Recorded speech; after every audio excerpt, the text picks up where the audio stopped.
Wah, aku iki jane ngopo cekikikan ngopo Kresna? Wong edan iki ora kaya Antasena lho. Wong kok bambunge kaya ngono.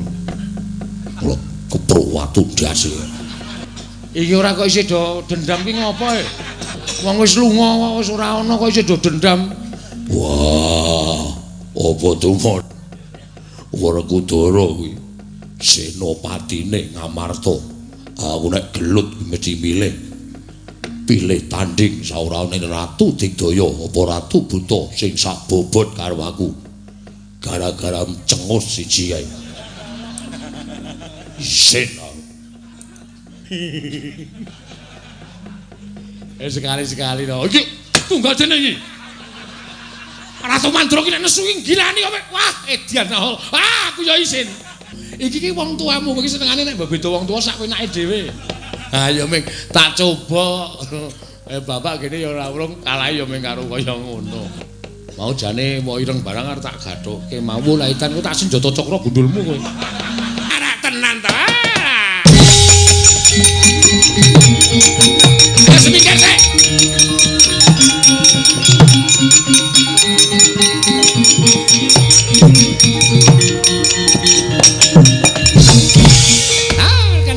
Dayang pak pong kali cedhe sapa sing gawe nangka bosok dikopiok kari betone. Waduh Dedi kula menika sampun tratapan. Kula ningali dhateng pasuryanipun Adi Pramesti Bathara ing sekawit tajem ing sekawit mawa cahya pindhane Sang Hyang Candra. Nanging dugi panjenengan dharatunipun Betari Durga lah kok wah pasuryanipun abrit bergadak kados mekaten. Kacena sampun ical kabijaksananipun nalendraning para dewa inggih menika Adi Pramesti Bathara Guru ndahar dhateng aturipun ingkang rayipun Betari Durga. Kakang Rada cobi kakang menawi dados kula atmajanipun Kakang Rada badhe nganyut tuwuh krana tiyang sepuhipun boten saged peparing dhateng atmajanipun menapa boten sinurak ing jagat pinaya ing sesami ngatasipun dewa srani menika atmajanipun dewaning para dewa. Namung badhe gayuh wahyu kemawon boten kasembadan lajeng wonten pundi dunungipun anak polah bapa keprada. Inggih menika leres anak polah bapa pancen kudu keprada. Nanging pradahe wong tuwa menika didelok polahe anak ora kok saben polahe anak dituruti, saben penjaluke anak dituruti, saben apa sing dikarepe anak dituruti menika wah anak sampean mengke sasar susur tumindake. Terus duweni watak adigang adigung adiguna dumeh putraning dewa. Lah terus duwe watak sombong. Lah menika iki mboten sae. Gaya menapa-menapa menika kenging, gaya menapa-menapa menika kenging ning ya budidaya, budidaya. Sing jeneng bocah menika aja diugong. Tansah sumendhe dhateng panguwasaning wong tuwa menika ampun ning diajari supaya bebodro dhewe. Supaya madhek ana ing sikile dhewe sesuk nek sampeyan wis ora dadi nalendraning para dewa sampeyan wis lengser saka Suralaya sampeyan ora duwe kekuatan anak sampeyan sing ngegoke wong tuwa sampeyan sing ketekuk-tekuk di sampeyan sing rekoso bila dinten samangke mangga ta sampun ngantos panjenengan lajeng malih tinggal maringaken wahyu purbane ra dhateng pun dewa srani Janaka menika nembe tapa Janaka menika nembe tapa menawi ngantos Janaka mboten trima anggenipun tapa mboten pikantuk wujuding wahyu lananging jagat lan curing bawana nami Purbaningrat menawi ngantos Janaka minggah wonten ing Kahyangan ngamuk das pundi menawi ngantos Janaka ngamuk wonten ing Kahyangan kula mentala nyirnaken Janaka wela Janaka dipun pejahi kula pejahi Kakang wala dalah gawe Janaka ki randi sedulur Janaka pecah Pandhawa menika antiga sak petarangan bebasanipun pecah setunggal sedaya badhe labuh mukti setunggal sedaya badhe ngraosaken mukti ngoten nek Janaka tekaning pati mongko kabar sumebar warata sak indenging jagat tumuli Prabu Puntadewa wayah kula pun Puntadewa mboten trimah minggah wonten ing Kahyangan Puntadewa kula pejahi wedan Puntadewa mboten sampun dipun pejahi nggih ora trima Werkudara Werkudara menawi badhe mbelani Janaka tetep kula cemplungke kawah Candra Dimuka. Wah, pancen bengkesi Durga ki racun tenan kaya. Wah, lah kok dadi iso malik paning kalih Hyang Jagat Giri Pratingkah nganti kaya ngene kahanane. Nek kula sedewa minggah ngamuk dhateng Kahyangan, kula pejahi babar pisan. Ha nggih, monggo, menangan. Ning kula aturi enget Pandhawa menika ana sing momong. Sing momong Semar Badranaya. Kakang Semar munggah wonten ing kahyangan. Ayo. Warataya kowe. Arep muni pripun? Mang Pejai wengane akeh. Ayo. Sengara mati. Ismaya Kakang Semar niku dipateni ora iso wong bar dices. Ayo.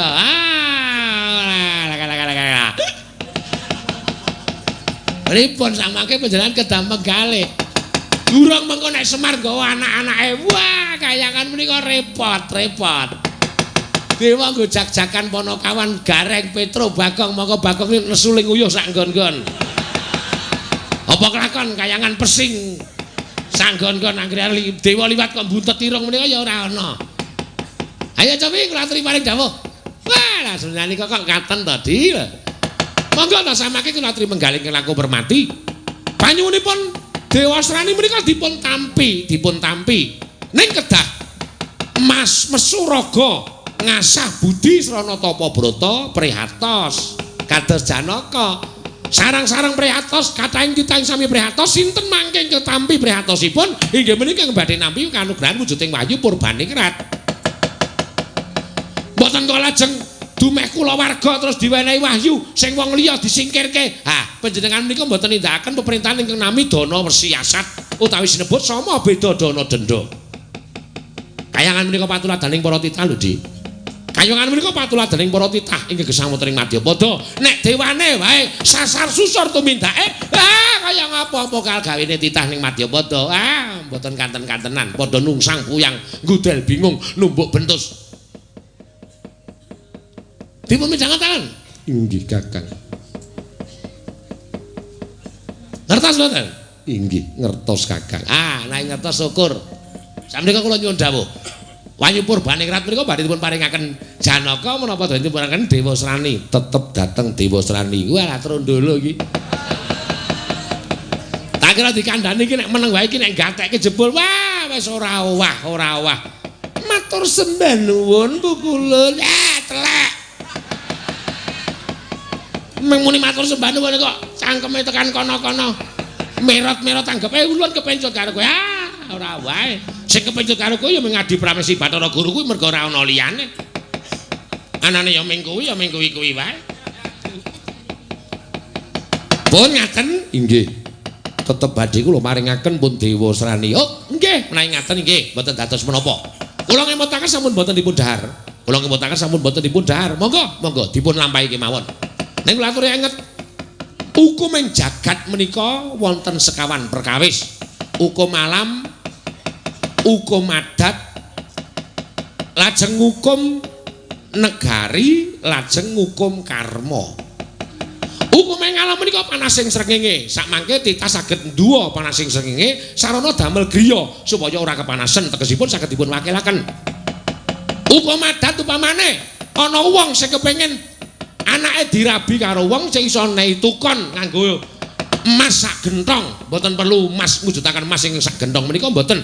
Namung cukup supe utawi menapa kemawon dipun lebetaken gentong menika sampun lebetaken emas sing agengipun sak gentong menika saged dipun wakilaken. Hukum ing negara samangke menika ugi saged dipun wakilaken waton duwe dhuwit tur iso omong luar saka Pandhawa. Ning hukum karma, hukum ing tumindak sapa nandur bakal ngunduh. Sapa sing utang bakal balekake, sapa sing nyilih bakal ngulihake. Menika badhe tumanduk dhateng Paduka Di Pramesi Bathara Guru.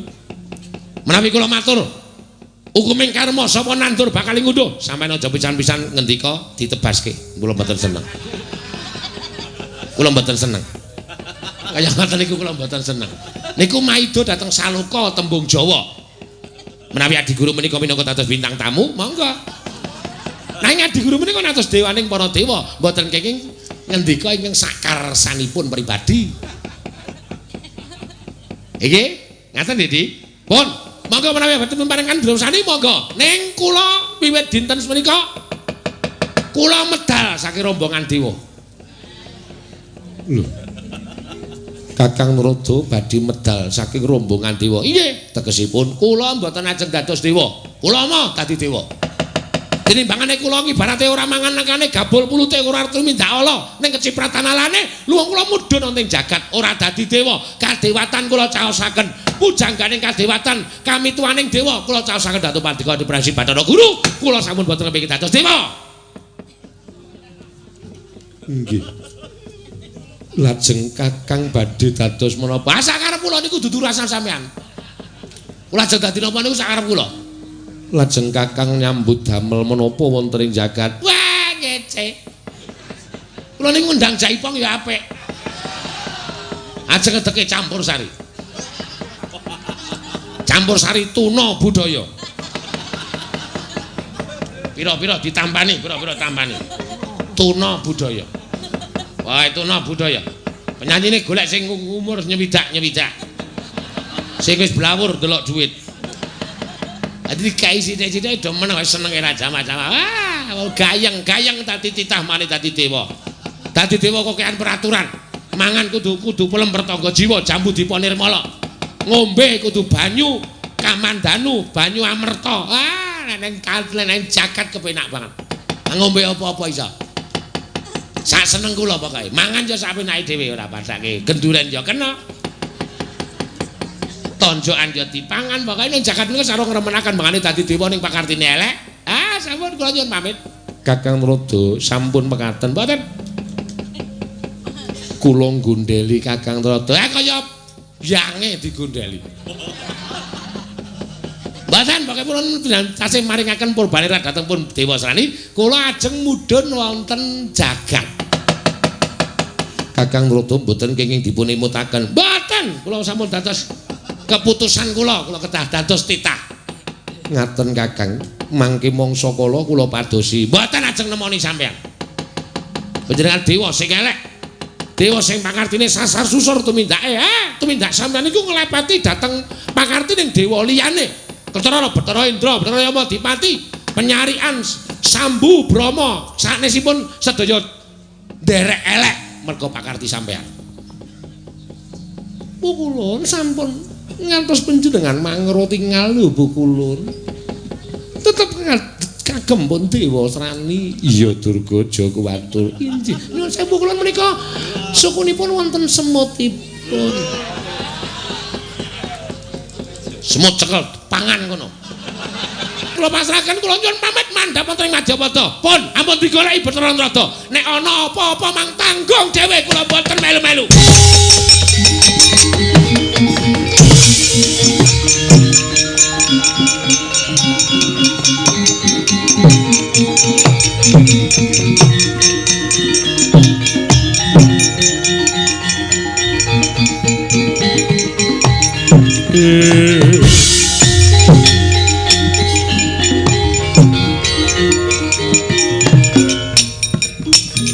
Sewu kalepatanipun ingkang rayi tadah wadana Bu Kulun ngantos kayuwangan kados mekaten awit dipun sababaken saking ngatur kula ngantos panjenengan kecalan Iwang Pikulun Narada ingkang mandhap wonten ing Janaloka.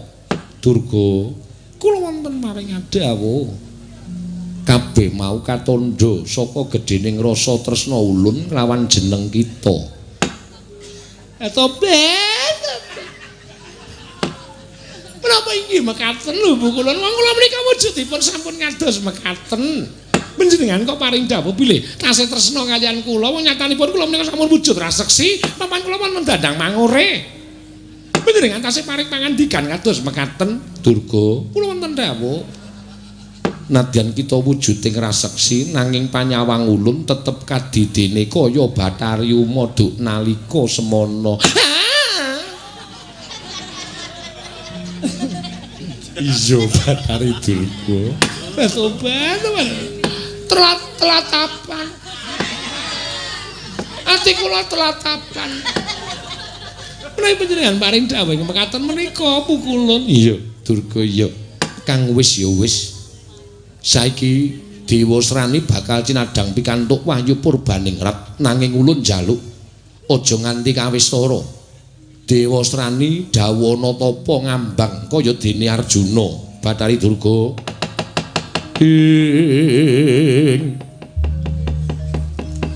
tansah marpamoring sukma sinukmaya winah ya ing asepi sumimpen telenging kalbu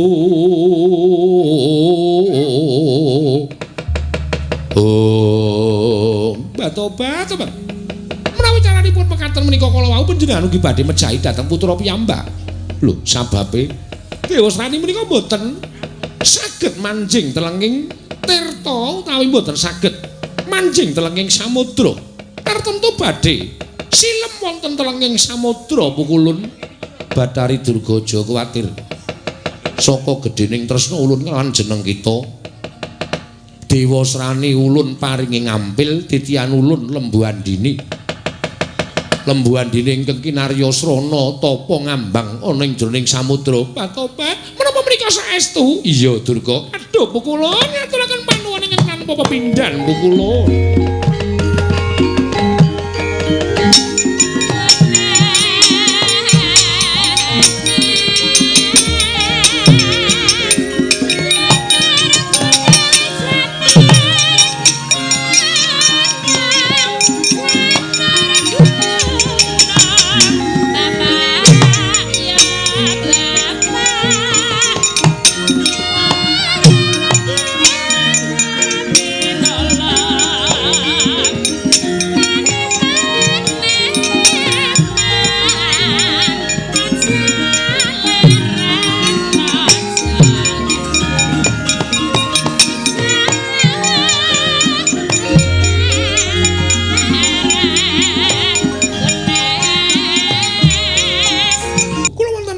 dawuh Lembu Andini wis ulun dawuhi supaya manut kelawan pangrekita nanging aja mbok gunakake sing werna-werna jalaran iku kelangenan ulun lan titian ulun inggih pukulun kanthi sarana Dewasrani nglaku tapa ngambang nitih Lembu Andina ning tengahing samudra tak kira Dewasrani ora bakal kesilem jroning samudra mekaten pukulun ya wis kebat ki lho bali ana ing dandang mangure dawuh marang Atmaja ulun Tunggul Malaya supaya enggal nindakake apa kang dadi dawuh ulun Pandya Bathari Durga batobat nyuwun pangapunten pukulun nyuwun pangapunten tasih wonten raos kuwatir salebeting manahipun ingkang ngrayipun Pandya Bathari Durga bab ingkang kepiye krana Janaka tasih gesang tegesipun Janaka tasih mapan wonten ing telenging samudra alampah tapa ngambang mila mboten lega rasaning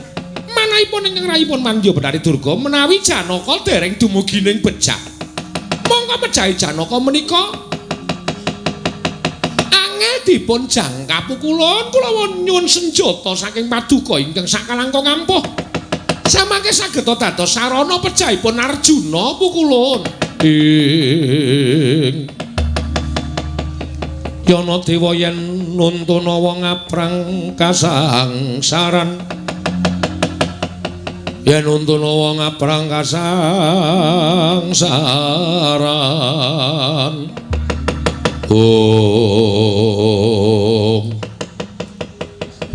Sapandurat kendel Sang Hyang Pikulun Jatimurti nalika semanten midhanget aturipun ing ngrayuning Pandya Bathari Durga sami sakala ical saking paningal icaling Sang Hyang Jagatnata wonten wujuding jemparing keng murup bedhore kagiat ninggih Sang Hyang Pikulun Pandya Bathari Durga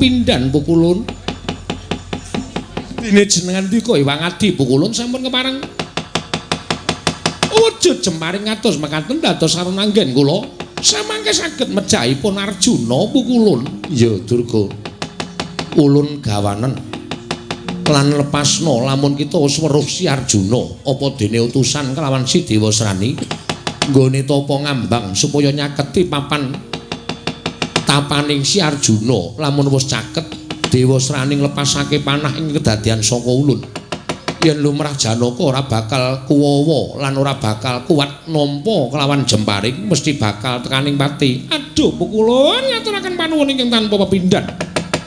Prangaten kula nyuwun pamit.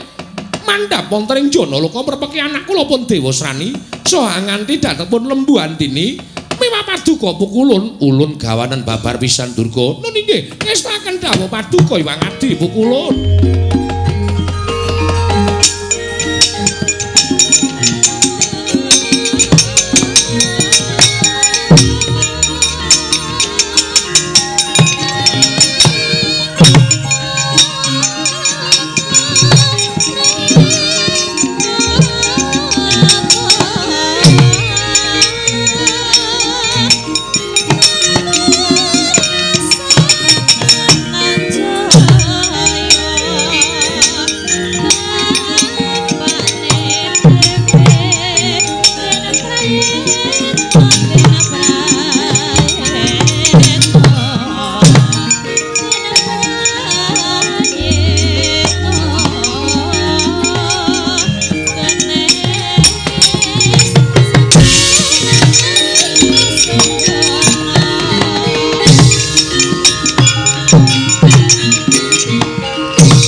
Dedali kedunya kaleweran kentir mungging samudra laya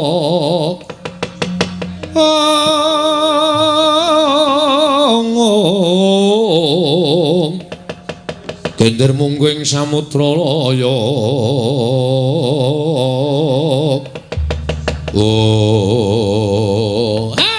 kencang warudayang pak pong buk bola ngali jodi sapa sing gawe es bola bali anggere Durga sowan ning kayangan mesti gawe rusak gawe geger ya mung gumonku iki lho mongko Iwang Prabu Bathara Guru ki bola bali kelimput marang aturing Betari Durga ning kaya ora kapok-kapok dalala jebul godha sing abot dhewe iki pancen bener ngendikaning para sepuh ya kuwi brana picis derajat pangkat ingkang abot dhewe ya ming gebyaring wentis kuning. Mas jan anggere Durga sowan mongko nganggo rok jin. Disuwek nggon tengah kae. Wah. Putuku Cah Bagos Ger Arjuna tetepno pangestimu sapa bener bakal ketitik sapa ala mesti bakal seleh. Wis to percaya kalawan panjenengan ulun. Ulun ingkang bakal tansah ngayomi lan jeneng kita. Apa kita bakal digodha karo wong-wong sing watang karo Budi Candala. Kowe aja kuwatir, aku ku sing wadur karo dulur-dulur kita. Aku ingkang bakal wadur karo sedulur-sedulur kita kabeh. Janaka, Pukulun laturi kendel sawetawis Pukulun.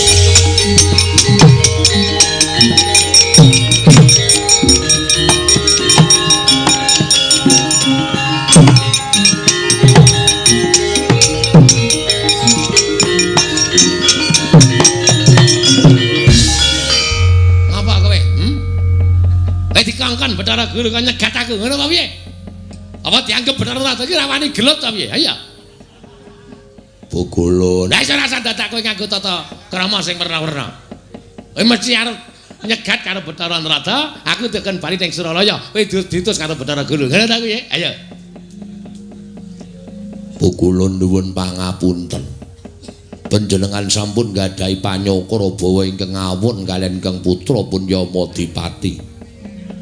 Lho, lak terus apa? Kula nututi Pukulun menika nglimpe Iwang Pikulun Jatimurti nalika Iwang Pikulun Bathara Guru nedheng namataken utawi ningali pasuryanipun Betari Durga tumuli kula sumire saking pasowanan. Kok ngono? Inggih, merga lair batos Pukulun menawi pakardinipun Pukulun Bathara Guru kados mekaten kula menika mboten cocok, kula mboten condong, ati kula mboten mathuk lan kula mboten sarujuk. Yen kowe ora sarujuk karepmu ngapa nututi aku? Kula ajeng nderek mandhap wonten ing jagat. Ya Madipati, kula wonten dawuh. wis tak pikir apa piye? Kowe iki dewa lho, ulun ya dewa. Ulun wis nyopot kelungguhan ulun minangka dadi dewa. Iki ora enteng. Apa kita sago ora dadi dewa? Mboten napa-napa Bu Kulun. Kula mboten dadi dewa, mboten napa-napa. Pemanggih kula sami kalian pemanggihipun Iwang Pikuluntrada. Tinimbangane dadi dewa mongko lethek gedhoane pakartine elek. Malah kula dadi dewa disuraki karo para titah wonten ing jagat isin nggon kula dadi dewa. Luwung campur menungso mawon teng donya malah kepenak urip kula nderek Pikuluntrada. Ah, wis entuk anggota siji. Sisonet, dadi grupe kowe ngegong ya Jati. Inggih. Ngestaken dawuh. Bisa ta kowe? Inggih. Dedek tak tunggong ngono ya. Inggih. Aja nganti kleru. Inggih. Ya wis pokoke mengko mong 10 dhisik ditandangi ra dadak piye-piye. Inggih. Engko tambah ngono. Inggih. Nek pancen kaya ngono ayo medun. Ayo medun ning jagat kowe karo aku duwe kewajiban. Paring dawuh karo sedulure Janaka kabeh supaya aja nganti negake lan Si Arjuna. Mergo Janaka iki nek tapa mesti ora pamit. Iki mesti Werkudara, Puntadewa, Kresna lan anak-anake kabeh padha bingung goleki Janaka menyang endi. Inggih. Lah ayo kowe karo aku goleki wong-wong kuwi. Dikandhani nek Janaka tapa ngambang ana ing segara nggayuh wahyu purbaning rat. Ning ana ingkang bakal gawe cilakaning Janaka ya kuwi Pramesti Bathara Guru. Mangke menawi ngantos dados kekeran. Geger ya ben. Pancen dijarak karo Bathara Guru. Niate arep gawe rame ya digawe rame sisan. Oh, inggih ngaten. Mangke nek kula kalih sampeyan kadenangan, kula kalih sampeyan sing wadul karo wong-wong Pandhawa. Ora usah wedi aku sing nanggung, wis ta. Wis engko nek Bathara Guru nesu aku sing nandangi. Panjenengan wantun. Wani wae, waton aku bener. Ngaten Bu Kulun. Iya. Aku Kusing bingung kula mangke nek sampeyan didukani wantun. Lah kula nek didukani, lho, wong iki pantokane bener ya Madipati. Wong iki nek bener iki aja wedi karo sapa-sapa. Bener iki werna telu. inggih napa kemawon. Bener tumrap awake dhewe, bener tumrap bebrayan, bener tumrap sing gawe urip. Menika werdinipun kados pundi? Bener tumrap awake dhewe iki urang bener tumrap bebrayan, bener tumrap awake dhewe. Bener bebrayan kuwi ya wah gingsir saiki iya sesuk ora, saiki ora sesuk iya. Ning bener sejati kuwi benere sing gawe jagat. Apa sing ditindakake iki dipasrahe karo sing gawe urip. Ngoten. Apa sing awake dhewe tindakake iki pasrahke karo sing gawe urip perkara bener karo luput iki pasrahke karo sing gawe jagat. Aja percaya karo wong sak pepadaning wong. Wong kowe ngono kuwi salah. Oh kowe iki ngono iki kleru. Kowe iki ngono iki dosa. Kowe ngono sok cemplung neraka. Apa kanggepe dhek iki ponakane sing gawe urip napa piye? Inggih Bu Kulun. Lah iya, pasrahke karo sing gawe jagat. Ling ngerteni sesuk nek wis tekaning pati. Agene kowe karo aku dhewe ora iso tekaning pati ya ling ngerteni piye? Lah menika. Jane nek ngendika senengane dirungokke apik-apik kok tundone mandeg dalan. Lah ta wis pokoke awake dhewe engko dewa iki esuk ya bakal diadili karo sing kuwasa, percaya karo aku. Inggih. Arep dewa iki kena lara luputing patine nek Gusti keparengake rampung nek dadi dewa ya ade bakal tekaning pati. Ngaten Bu Kulun. Iya. Inggih. Sayo ge, yuk mudhune jagat. Iki dadi batin kok ora limbukan ki piye karepe? Mekaten Bu Kulun. Iya, wis ora usah kuwatir, sak limbukan ki iso dinggonke nek ndi-ndi. Arep sesuk-esuk wis arep kluruk jago kae nggo limbukan ya ora apa-apa. Nggih. Dadi wis ora dadak perlu bingung-bingung. Mekaten Bae kebacut ngene kok arep kepiye meneh. Oh inggih. Engko gampang kok dipedhot dalan Banyuwangi. Ya inggih ngestaken dawuh. Napa saenipun saderengipun mandhap wonten ing jagat nonton limbukan riyen mawon Bu Kulun. Lah kowe ndedet kok nggo njaluk lagu. Mboten. Nek ora ya rasah kaya aku nonton limbuhan Mas. Anggris muni dangdut aku bikin joget tua-tua jare. Pukulun ndadosaken kaget rawuh jengandika Pukulun Naroda kula ngaturaken sembah pangabekti kula kunjuk. Ulun tampa. Puntadewa. Pangestu lho nampanono. Naroda kakekku aku ngaturke sembah. Ya, Werkudara ulun tampa. Pukulun ngaturaken sembah. Kresna ulun tampa.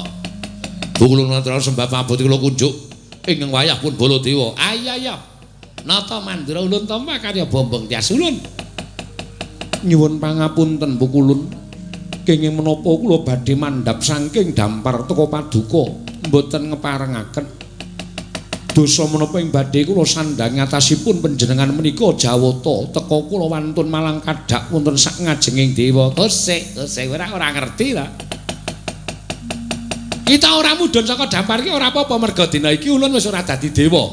Resmi tok. Ora dadi dewa. Wah, aja cengengesan. Kowe iki dewa kok ora dadi dewa. Gusik Werkudara aja ngeni karo aku aja. Ning aku matur apa anane? Sebabe apa ora dadi dewa? Wegah.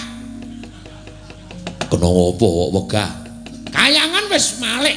Kayangan wis ora dadi papan punjer-punjering kautaman. Kayangan wis dudu papan sing suci nanging kayangan wis kebak angkara murka mula ngak aja nganti ulun klepetan dedosane kang padha tumindak angkara murka. Ulun nyelahake kadewatan ulun tumuli mudhun ning jagat. Kayangan kebak angkara murka mesti eneng lelakon gage kowe crita. Ana lelakon apa? Lah nek kowe takon ngono iki tak jlentrehi. Nek kowe takon apa to sebabe Trada kok ora dadi dewa iki? Iki nayaka anyar kok sliwer-sliwer iki. Wah, iya. Ulun ki anggere arep crita kok weruh panganan ki lali. Wis gage dewa aja cengengesan. Ya ngene ya Werkudara. Anane ulun ora dadi dewa iki merga ulun nyelehake kadewatan. Sebab nalika semana Hyang Pilun Jatimurti arep matedhake kanugrahan kang aran Wahyu Purbaningrat. Apa to Wahyu Purbaningrat kuwi? Kuwi wahyu lananging jagat lan curing bawana ganeping wahyu cakraningrat peranganing purba sejati. Kelingan kowe? Yo kelingan. Kresna kelingan ora? Inggih kemutan Bul Baladewa kelingan ora? Iya, kemutan Bul. Nalika semana wahyu purba sejati kuwi ana papat cacahe. Cahyaningrat, Reksakaning-rat, Yuwananingrat, Wimbaningrat.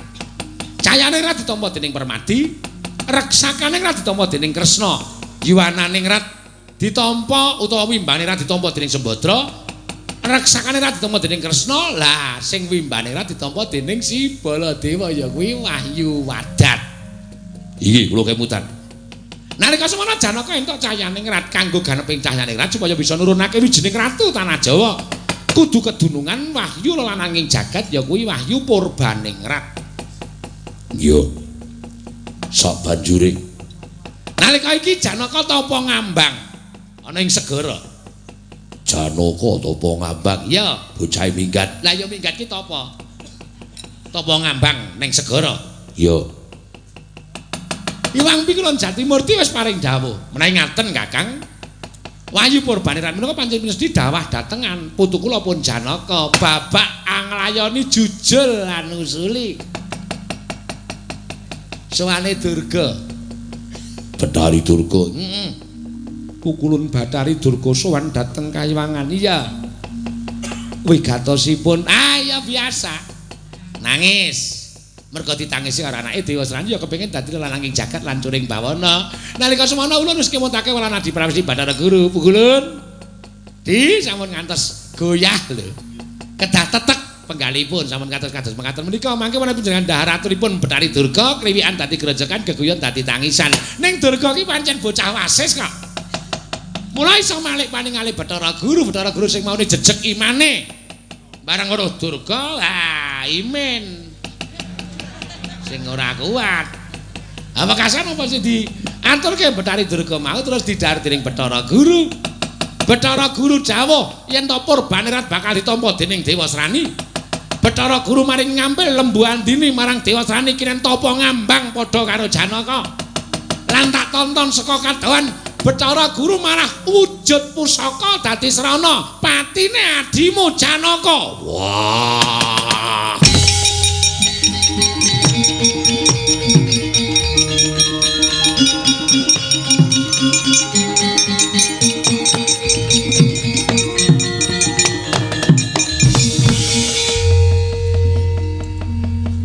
Bathara Guru teko pakardine kaya ngono. Wah, barep kakangku Lilanana aku tak munggah ning kayangan. maranane Bathara Guru. Oh sing arep munggane karangan ketemu sapa? Iki nek ana wong crita dirungokke ta Werkudara? Lah piye? Lah piye? Aku ora wis kandha ta? Dewa Srani diparingi ngampil Lembu Andini. Bathara Guru malik panah. Ya ta? Panah mau dadi srana patine Janaka merga ora bakal ana gaman sing tumama marang adimu lanang merga saka digdayane adimu si Janaka mau. Mula Bathara Guru malik wujuding Jemparing supaya iso dadi srana patine Janaka. Lah nek kowe munggane kaya ketemu sapa? Kabeh iki wis ora ana, wis do mudhun kabeh. Ulun wis ditok karo Bathara Guru wis dipecat. Nek dadi dewa kok suwung kana suwung. Ora ana wong, tukang kebon tok. Wah, Kresna kakangku. Aja meneng bae. Mobah musih Pandhawa anut ngendikane Kresna kakangku. Werkudara. Nggih. Koko Prabu. Nggih. Lelampar menika mboten sampun ngantos dipun anggap enteng. Yo karemu Werkudara, lelakon iki aja dianggap sepele. Iki bakal gondol nyawane adimu lanang. Mula kang saka kuwi anak-anakmu Kretna, ayo dicaketi segara nyengken ayat apa adimu si Arjuna. Wah, barep kakangku aku njaluk pamit. Aku melu, Kresna aku melu. Nggih monggo, Setyaki budal. Swawika Prabu kula dherekaken.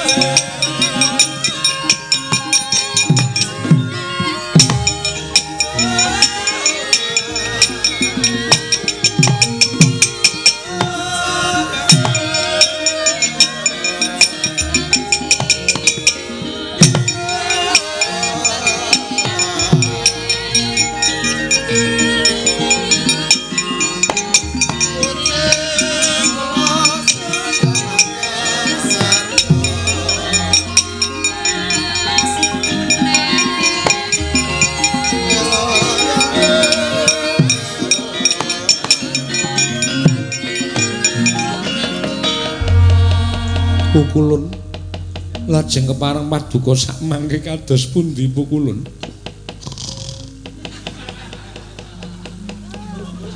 Pukulun lajeng kepareng paduka sak mangke kados pundi Pukulun? Nekula Sedewa kula maring adhawuh.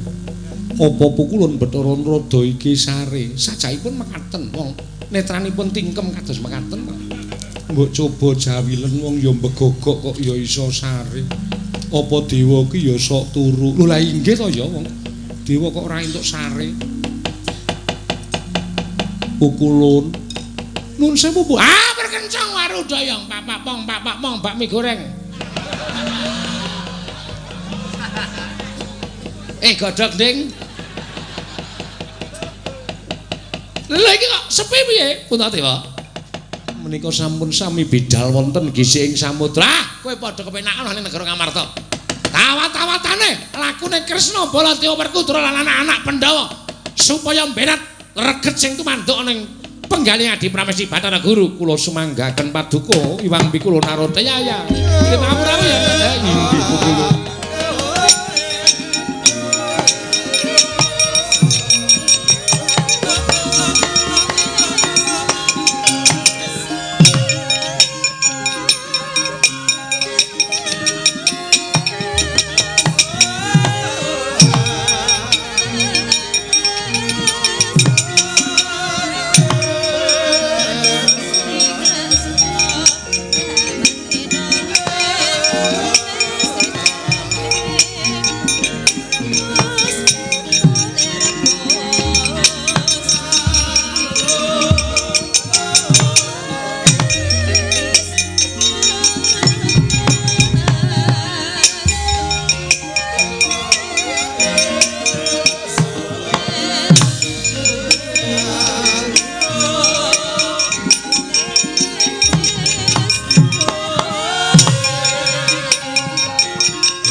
aja praptek gigir sok manyo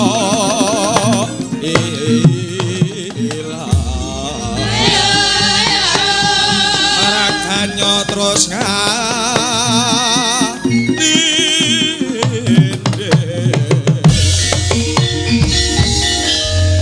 ngaglah bergagah tumuju ning gising segara sapa takon garwaku Senopati Ndorowati Raden Setyaki sapa kowe prajurit baris bibit nganti ora iso ditrabas dening sapa wae prajurit tunggul Malaya abdining Sang Prabu Dewasrani aku tumenggung Bang Bong Sing Seng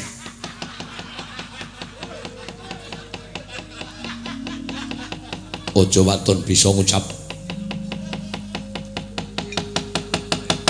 kowe semingkir apa ora ayo papan kene bakal tak nggo liwat aku arep tumuju ning Gising Samudra ora kena aja kok jamak lumrahing menungso nadyan kutu-kutu Walangatoga ora kena liwat papan kene kudu bali yen aku bacut kowe ngruda paripeksa karo aku apa kira-kira wani karo aku sing tawedeni apamu ora gelem piyak barisan mojo takon dosa babati gamanmu waduh sugih kendel Bondowani sumuk nyawamu nidam terbeluh keparat wani karo aku apa kelakon meruput nggon musuhan pangenaning Gusti ora sagokian gunem tanpa guna maju jangkah kepruk tangane Setyaki ora pecah dadi papat ndasmu guroni Widian kuwi tenan apa piye moro yen ora percaya jajalan kene marganing patimu moro maju leganing atiku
Jan. Wonge murup sak tebok dadane. So, Gatotkaca. Sapa? Salukat Katut Barat. Jebol dadamu. Ayo Gage ngantemo. Mati dening aku. Hot. Wah. Wah. Modiar kowe. Hai. Wah. Ah, hebat. Aduh.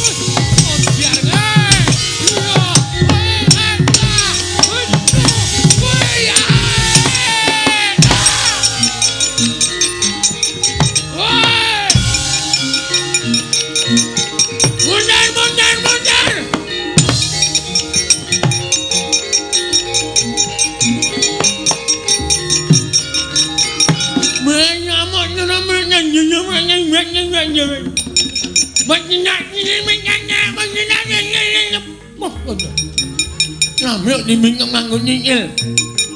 Nganggo nyingil. Hah? Memang gimana nih? Ayo, kaki masuk. Mati ya. Wah. Wah.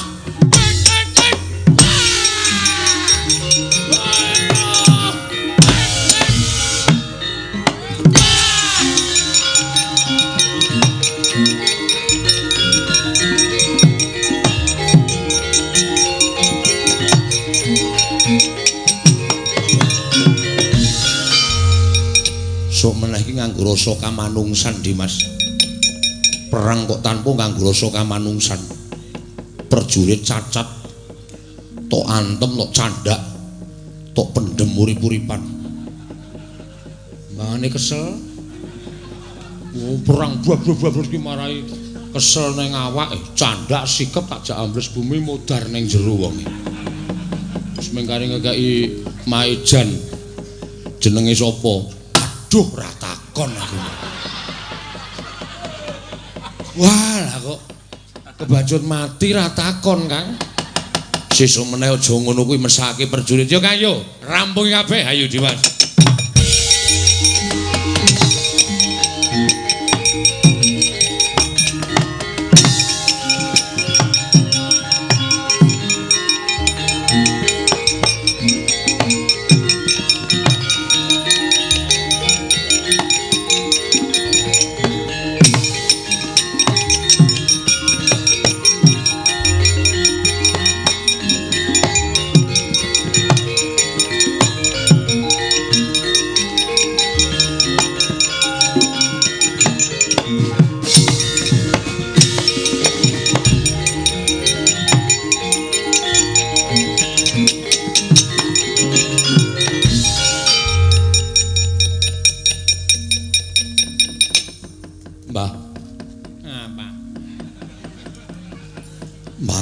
Mbah. Enteng kecubyuk ki ngapa? Wong didhawuhi karo Gusti Prabu Dewa Srani supaya kon jaga pesisir. Hah? Kok malah teng gedebuk ki ngapa? Enten tiyang ajeng dugi segara. Sapa? Namanipun Sentyaki. Ngakunipun Senopati Nggar Dwarawati. Sentyaki? Nggih.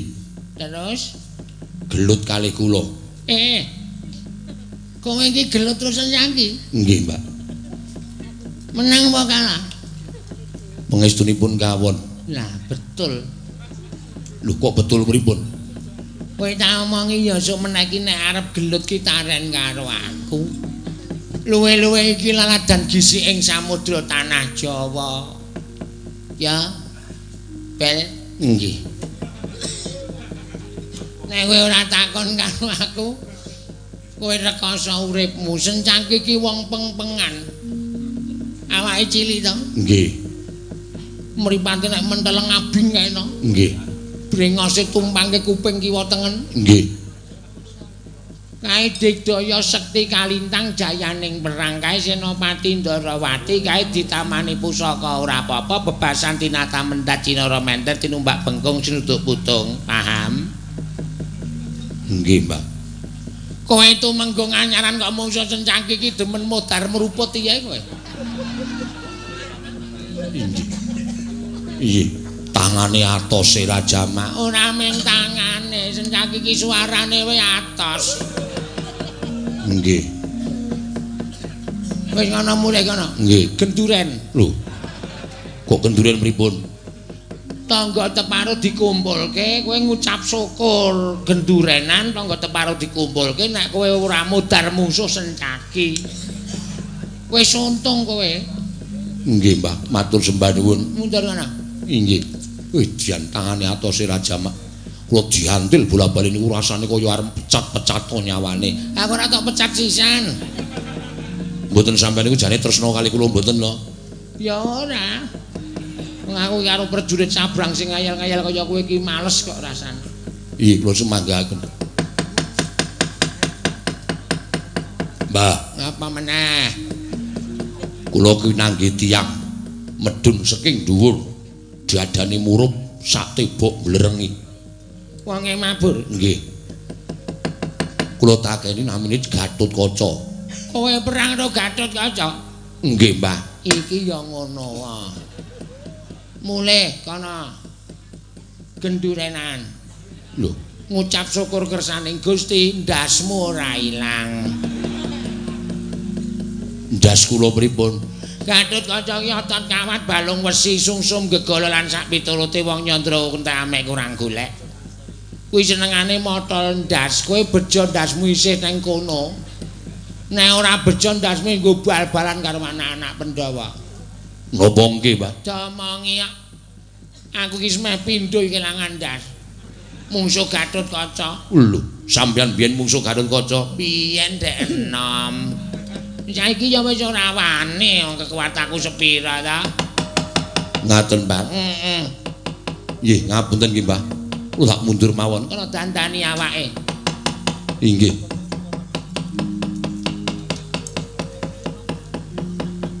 Sahara.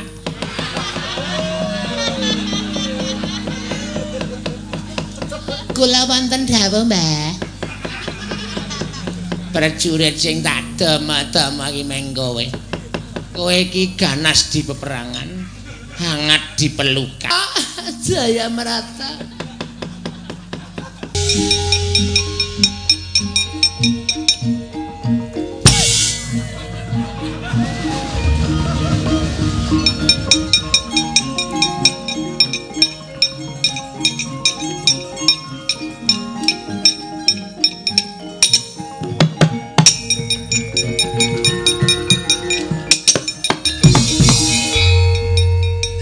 Sapa, Mas? Mas. Sapa? Setyaki. Ya ampun suarane gede banget. Tak takoni Mas jenenge sapa? Setyaki. Ya ampun. Badhe ngadepi. Kula sampun ngeleki lho, Kir. Kula semanggaken. Aduh gantenge, aduh.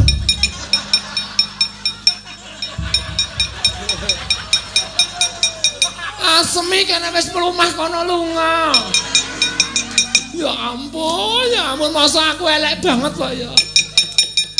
Aku elek banget lho.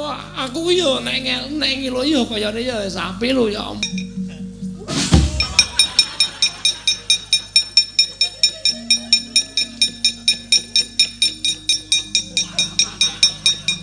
Ngopo kae Dimas Gatotkaca kok mabur bantre Raja Mak jamak.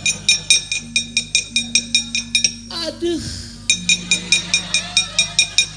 Ternyata musuhku nggak ada yang jelek. Semua cakep-cakep. Ya ampun iki rompine apik ya ana sisike barang. Oh ya. Diwasan, Pak. Nggih. Prajurit sing jaga gisik segara. Ampuh kabeh. Kakang Raja Mlayu, Kakang Antarja Mlayu, aku mlayu, Mak Cilik Setyaki mlayu. Edan. Ben gawe isine bapak.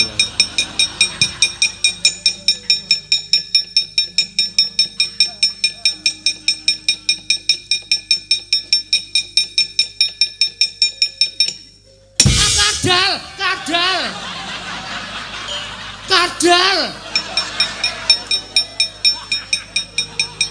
Ya ampun aku latah elek, ya ampun latah. Latah aku latah. Lunga ya sasake ora ser karo aku.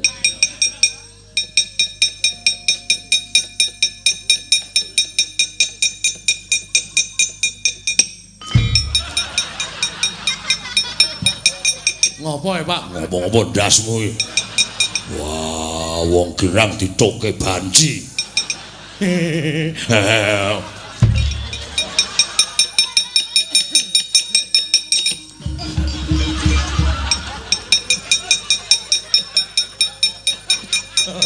Ambles bumi kok arep dikedhuk.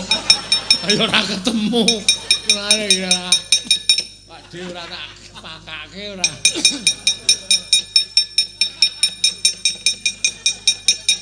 Antasena. Pak De. Eneng apa Antasena? Anu eneng banci. Waduh. Rek ayar tapusi malah ketrucut. Mungsuhe piye? Ah nek Pak De ora lenggah kene wae rasa tekan dindi. Engko mungsuhe tekan kene ampuh banget. Loh, ampuh banget. Wis, ngono wae aku tak lunga. Loh, kowe kok ora nunggoni aku piye? Ora usah, aku tak lunga wae. Suka. Daripada diem-dieman. Sapa, Mas? Baladewa.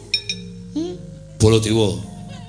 Ora percaya. Lho, Kok ora percaya iki? Kowe iki mau takon apa? Jenenge Baladewa. Masa dawa. Bosok kupinge.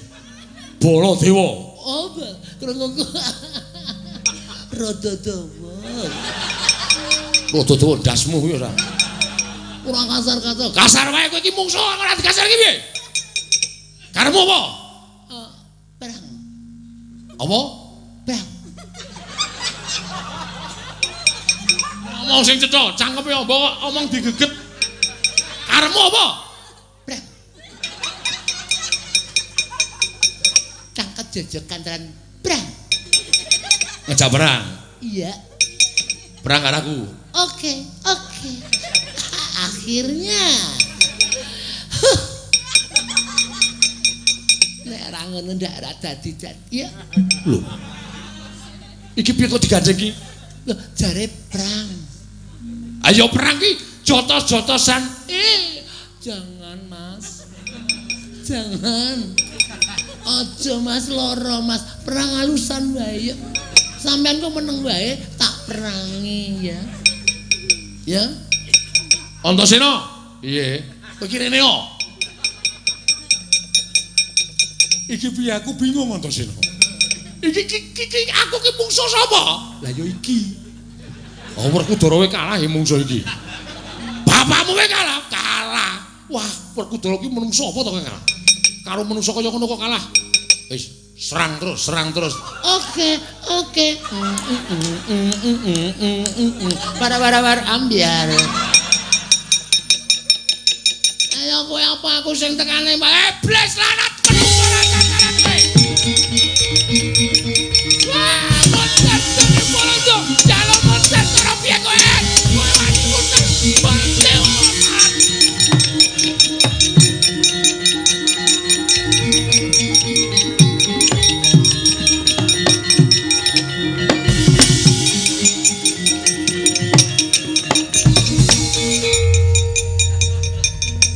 Satu kok nganti ning dhuwure wong tuwa. Mbah.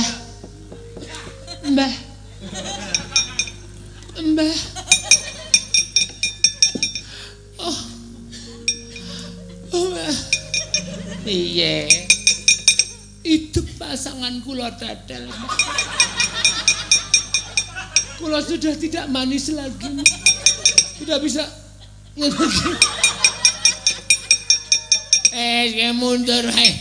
mundur wae aja nganti melu-melu perkara iki.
Kresna sinayeng manglung mintonaken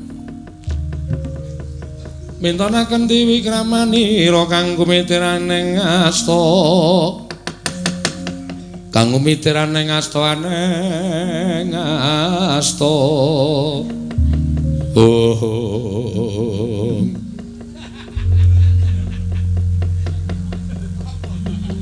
Wah, aku iki jane ngopo cekikikan ngopo Kresna? Wong edan iki ora kaya Antasena lho. Wong kok bambunge kaya ngono. Lho, keprowatu ndase. Iki ora kok isih do dendam ki ngopo e? Wong wis lunga wis ora ana kok isih do dendam. Wah, apa tumon? Werkudara kuwi senopatine Ngamarta. Aku nek gelut mesti milih tanding sauraane Ratu Digdaya apa Ratu Buta sing sak bobot karo aku. Gara-gara cengus siji kae. Isin. Sekali-sekali to. Iki tunggal dene iki. Ratu Mandra ki nek nesu gilani kok. Wah, edian. Aku ya isin. Antasena. Piye, Pakde? Sok ora kena kaya ngono nang ya, Ger. Aja kaya ngono. Iki ki wong tuamu iki senengane nek beda wong tua sak wenake dhewe. Ha ya ming tak coba. Bapak gini ya ora urung kalah ya ming karo kaya ngono. Wah, ora kalah aku gila. Merinding kabeh. Wah, omongane wing gilani. Mau jane mau ireng barang arep tak gathuke mau laitan ku tak senjata cakra gundulmu kowe. Kresna ya arep tempuke kaya ngono.